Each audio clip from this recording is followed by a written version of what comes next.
नमस्कार। आज बात करते हैं नाद बिंदु की। महामहोपाध्याय पंडित गोपीनाथ कविराज जी कहते हैं कि बिंदु से नाद उत्थित होता है और प्रत्यावर्तन क्रम से बिंदु में ही नाद का लय होता है। यही स्वाभाविक क्रम है। इस क्रम का सहारा लेकर महायोगी गण अपने लक्ष्य का अनुसरण करते हुए अपने अपने धाम परम पद में अपनी अपनी स्थिति का निरूपण करते हैं। बिंदु में चित्त शक्ति की चोट जब तक नहीं पड़ती तब तक बिंदु कंपित नहीं होता। बिना बिंदु के कंपित हुए शब्द का उदय होना असंभव है। अखंड दृष्टा की दृष्टि के सामने जो स्वच्छ परम आकाश विद्यमान है, जब उक्त दृष्टि क्रियात्मक होकर आकाश को स्पर्श करती है तब उसके योग से आकाश स्पंदित होता है। आकाश का स्पंदन और नाद का उत्थान एक ही बात है। उत्थित नाद ही अभिव्यक्त चैतन्य और दृष्टा की दृष्टि जिस सक्रिय रूप से आकाश में पतित होती है वही अव्यक्त चैतन्य है। अव्यक्त चैतन्य के दो भाग हैं, एक सक्रिय दूसरा निष्क्रिय, एक गतिमान दूसरा स्थिर। इन दोनों भागों के अंतराल में महा इच्छा की सत्ता विद्यमान है। इच्छा के प्रभाव से निष्क्रिय शक्ति क्रिया रूप धारण करती है।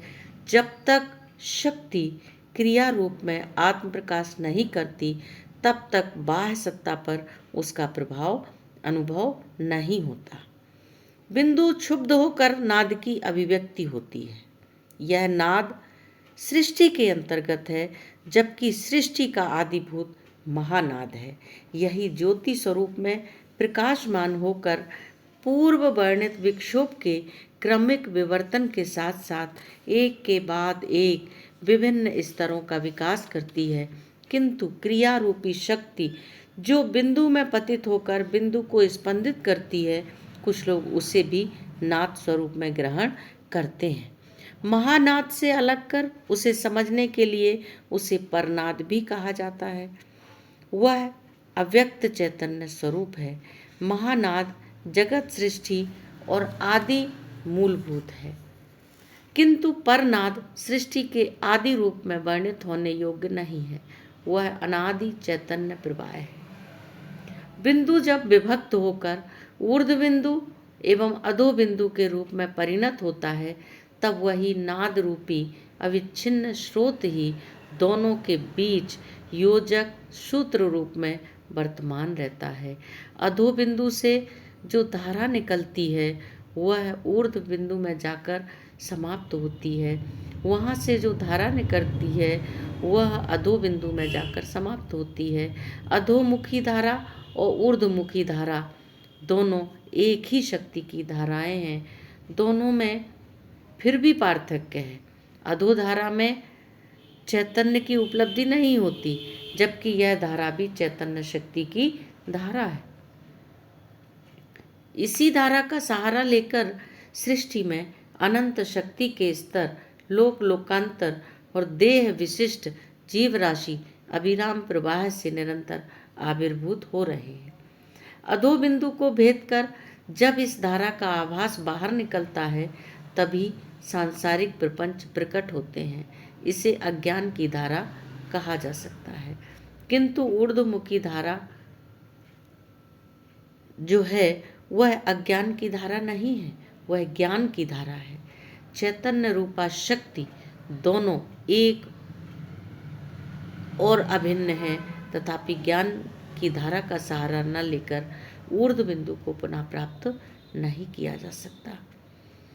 इस प्रकार से परम धाम तथा संसार एक ही अखंड पदार्थ है।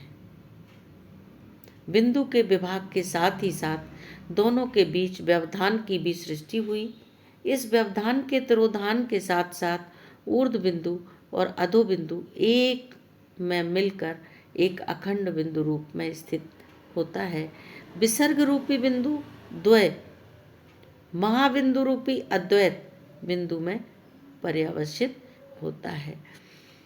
अधो बिंदु को मूलाधार स्थित त्रिकोण के मध्य बिंदु तथा ऊर्ध्व बिंदु को सहस्त्रदल कमल स्थित त्रिकोण की कर्णिका रूपी मध्य बिंदु के नाम से समझना होगा। मूलाधार से उठकर नाद स्रोत स्वभावतः सहस्त्रार में विलीन होता है। मूलाधार वाला बिंदु अपने को विभक्त कर खंड रूप में 5 पृथक बिंदुओं की सृष्टि करता है। ये पांचों बिंदु सृष्टि पथ में 5 चक्रों का केंद्र स्वरूप होता है। इन पांचों का केंद्र के साथ शास्त्रीय पंचभूत एवं पंचगुणों से घनिष्ठ संबंध है। इसके अलावा संस्कार की मात्रा और ज्ञानादि शक्ति के विकास के तारतम्य अनुसार भी 50 बिंदुओं के आपेक्षिक परत्व एवं अपरत्व निरूपित होते हैं।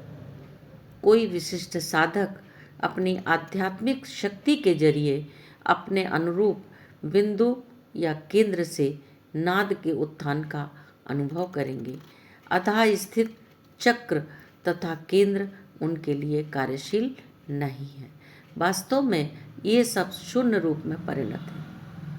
प्रत्येक बिंदु ही आधार बिंदु है जो नाद रूपी चैतन्य की अभिव्यक्ति है। निराधार चैतन्य नहीं है, वह सविकल्प ज्ञान का ही प्रकार भेद है। आज्ञा चक्र के नीचे वाले 5 चक्र ही पंच बिंदुओं के प्रसार क्षेत्र है। आज्ञा चक्र के साथ पूर्वोक्त 5 चक्रों में से प्रत्येक का पृथक पृथक संबंध है। 5 चक्रों की सभी क्रियाओं की प्रत्येक क्रिया आज्ञा चक्र में मिलती है। अतएव एक हिसाब से आज्ञा चक्र स्थित बिंदु को मुख्य बिंदु कहा जाता है, पर यह निश्चित है कि पंचभूत शुद्धि के अलावा चित्त शुद्धि नहीं होती और चित्त शुद्धि हुए बिना पंचभूतों की शुद्धि नहीं होती। अनुष्ठान के समय यदि प्रधान भाव में रहें तो चरम अवस्था में सम्यक भूत शुद्धि और चित्त शुद्धि युगपत संपन्न होती है। तो इस तरह से 6 चक्रों के 6 बिंदु वास्तव में सहस्त्रारगामिनी महानदी के 6 अलग अलग घाट हैं। किस घाट से किसके लिए ऊर्ध्व स्रोत का सहारा लेना सहज है, यह व्यक्तिगत योग्यता और अधिकार पर निर्भर करता है। यहाँ मुख्य रूप से चिंतनीय विषय यह है कि जिस धारा को अवतरण काल में ज्ञानहीन जड़ शक्ति धारा के रूप में वर्णन किया जाता है, वही उत्थान काल में चैतन्य की धारा के रूप में गृहीत होने योग्य क्यों होता है? इसका सीधा सीधा समाधान है मनः संयोग। मन को युक्त कर लेने पर वह धारा ज्ञान का गोचर हो जाती है। ज्ञान या चैतन्य की धारा में परिणत होकर पुनः ऊर्ध्वमुखी होने को बाध्य होती है। यह जो मन का संयोग है, यह कहाँ किस घाट पर संपन्न होगा, यह मन की आपेक्षिक स्थिति पर निर्भर करता है। जिसका मन अत्यंत स्थूल संस्कार संपन्न एवं अधोदेश में है, उसे अधोदेश में ही मिल जाता है। उसी स्थान पर ही मन के साथ धारा का संयोग हो जाता है। इसके बाद धारा ऊर्ध्वगामी होती है। साथ साथ मन के युक्त होने के कारण ही ऊर्ध्वगामी होती है। किंतु जिनका मन जन्मांतरीण साधना अभ्यास के फलस्वरूप भगवत कृपा से या महापुरुष के अनुग्रह से अपेक्षाकृत शुद्ध एवं ऊर्ध्व स्तर में स्थित है, उनके लिए उस धारा के साथ संयोग कुछ हद तक ऊर्ध्व प्रदेश में ही हो जाता है। साधारण अवस्था में सबसे नीचे वाले केंद्र में अगर मन का संयोग होता है तो वह स्वाभाविक है कि सभी का मन एक ही घाट पर स्थित नहीं है, तो वह स्वाभाविक है, पर सभी का ऐसा होगा ऐसी बात नहीं है। अब एक प्रश्न उठता है कि जब सभी के मन चंचल एवं एकाग्र या स्थिर हैं, मन के अलावा स्रोत के साथ योग होना संभव नहीं है, तब मन की सापेक्षिक स्थिति की सार्थकता क्या है? इसका जवाब है कि मन चंचल होने पर भी जब वह चंचलता से दूर हो जाता है, तब सभी के मन की स्थिति समरूप में चली जाती है। संस्कार या वासना की शुद्धि के प्रभाव से मन की स्थिति क्रमशः ऊर्ध्व प्रदेश की ओर होती रहती है। चंचल मन के स्थिर होने पर मन की शुद्धता के तारतम्य के अनुसार शून्य प्रदेश मन स्थिति प्राप्त करता है। स्थिति स्थान से ही उसकी ऊर्ध्वमुखी गति आरंभ होती है। नाद स्रोत के साथ मन का मिलन सिद्ध होता है। मन की स्थिति केवल हृदय में होती है।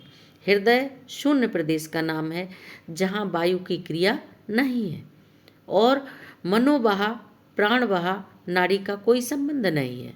इस विराट शून्य प्रदेश में किसी प्रकार का तारतम्य न रहने पर भी सूक्ष्म तारतम्य रहता है। इसका जो केंद्र स्थान है वही महाशून्य है। उसमें वासना या संस्कार सूक्ष्म रूप में भी कार्य नहीं करता। इसके अलावा समग्र शून्य प्रदेश मध्य बिंदु से व्यवधान की मात्रा के अनुसार कम या अधिक सूक्ष्म संस्कार विशिष्ट है। जिसका मन जितना शुद्ध है, संस्कार मुक्त है, वह मन की स्थिरता के समय उस शून्य प्रदेश के अनुरूप स्थान में स्थिति प्राप्त करता है। महाशून्य में स्थिति महायोगी के अलावा अन्य किसी के लिए संभव नहीं है। नाद का ऊर्ध्वमुखी प्रवाह उसी विशिष्ट शून्य प्रदेश से उत्पन्न होता है। महानाद का प्रवाह महाशून्य से उत्पन्न होता है। मूलाधार आदि किसी भी घाट पर क्यों न रहें, हृदयात्मक शून्य प्रदेश के विशेष स्थल पर उस प्रकार के अधिकारी होने पर केंद्र या महाशून्य में मन की स्थिति नहीं हो सकती है। शास्त्र में कहा गया है, हृच्चक्रा दुत्थिता सूक्ष्मा शशि स्फटिक सन्निभा लेखाकारा नादरूपा प्रशांता चक्र पंक्तिया स्वाद शांते निरूढ़ा सा सौषुम्ने त्रिपथांतरे तत्र हृच्चक्र मापूर्य जपेन मंत्रम जलत प्रभा। शक्ति की धारा जहाँ से उत्पन्न होती है वहीं जाकर लीन हो जाती है। यह स्वभाव का नियम है। मन के साथ मिलन न होने पर यह प्रत्यावर्तन अलक्ष्य मार्ग में संपन्न हो जाता है। ज्ञान का उदय होने पर यह सृष्टि संहार चक्र से अतीत होकर साक्षी स्वरूप स्थापित कर लेती है। किंतु वह चैतन्य की उपलब्धि बिना ये सब नहीं हो सकता। शक्ति धारा के साथ मन के मिलने के साथ ही साथ उक्त धारा उजान में बहने लगती है। नाद रूप में उस धारा की उपलब्धि होती है। नादावस्था की प्राप्ति का मतलब है बिंदु भाव की पूर्व सूचना। बिंदु का विक्षिप्त अंश है नाद।